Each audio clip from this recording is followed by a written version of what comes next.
মানুষ বিশ্বাস করে, শ্রদ্ধা করে। আমি অন্যায়ের বিরুদ্ধে কথা বলি, বলে যাই। জি, গতকালকে আমরা দেখলাম যে শ্রীরামপুরে সংসদ কল্যাণ ব্যানার্জি মানে ফুরফুরা শরীফে একটা মানে অ্যাম্বুলেন্স মানে গরিব উদ্বোধন করেছে। উদ্বোধন করেছে।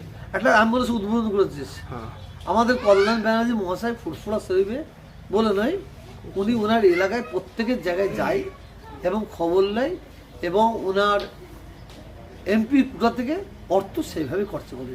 আমাদের কল্যাণ ব্যানার্জি মহাশয় আমাদের ফুরফুরা শরীফে অনেক কিছু দিয়েছে, স্কুলে দিয়েছে, আরও অন্য জায়গায় দিয়েছে। এই অ্যাম্বুলেন্স উদ্বোধন করলো। হ্যাঁ, উনি তো ভুল করেনি, ভুল করলে তো বলতাম। ভালো কাজ করছে কেন বলবো না? আমি কি ওনার দালালি করছি নাকি? না শিলাশিস চক্রবর্তী আমার দুশ্মন? সত্য কথাটা বলতে হবে। শিলাশিস চক্রবর্তীকে ফুরফুরা শরীফের অধিকাংশ হুজুর পীরজাদা তারা বারবার রিকোয়েস্ট করেছে যে কলকাতা থেকে নন স্টপেজ বাস যায় আরামবাগে। এইটা হচ্ছে ভারতের দ্বিতীয় মুসলিম তীর্থভূমি। তো শিয়াখালায় 2 মিনিট 3 মিনিটের জন্য বাসটাকে দাঁড় করানো হোক, তাহলে অনেক মানুষ উপকৃত হবে, সুবিধা পাবে। কোনো ভুল কি পড়েছে? জাঙ্গিপাড়ার মানুষ, ফুরফুরা শরীফের মানুষ, বাড়িপাড়ার মানুষ, শ্রীরামপুরের মানুষ বারে আবেদন করেছে। শ্রীরামপুর টু জাঙ্গিপাড়া বাস নেই, মানুষ কত কষ্ট পায়, কত কষ্ট পায় যে শ্রীরামপুর টু জাঙ্গিপাড়া বাসটা চালানো হোক। উনি বারে হাঁ হাঁ করেছে, কই করে না তো। কলকাতা থেকে 2টো ফুরফুরা বাস দেয়, বাসের হাল দেখবে, সময় ঠিক নেই, ভাঙা ধরে বাস দেয়। সবচেয়ে বড় জিনিস, শ্রীরামপুর থেকে ফুরফুরা শরীফে এই জাঙ্গিপাড়ায় মানুষ কত কষ্ট পাচ্ছে।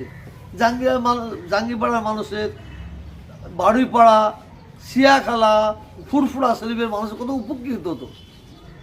আর কলকাতা থেকে একদম কি বলে আরামবাগ বাস যায় নন স্টপেজ। এটা তো ভারতের দ্বিতীয় মুসলিম তীর্থভূমি। শিয়াখালা থেকে ফুরফুরা শরীফ 3 কিলোমিটার, ওখানে বাসটা 2 মিনিট দাঁড় করানো যায়নি। ওনাকে ফুরফুরা শরীফ পীরজাদারা কতবার অনুরোধ করেছে, কতবার রিকোয়েস্ট করেছে। উনি যখন মানুষের জনগণের মাধ্যমে যায় তখন কাঁচটা তুলে দিয়ে যায়।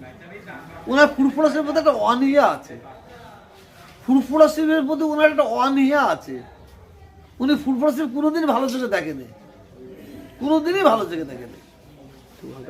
হুজুর, ভারতের সংবিধানে 4র্থ স্তম্ভ হিসাবে যাকে আখ্যা দেওয়া আছে মিডিয়া বা সাংবাদিকতা, গতকাল আমরা দেখলাম ভারতের হাতিশালায় একজন মিডিয়ার বন্ধুকে আমি শুনেছি, সুরাজ বলে নাম, সুরাজ বলে নাম, তাকে মারধর করা হয়েছে।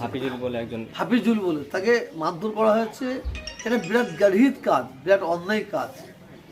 আর ভাঙড়ে আর ক্যানিংয়ে যত অরাজকতার মূলের 1 নম্বর দায়ী হই, তার নাম হচ্ছে শওকত। কারণ শওকত মোল্লা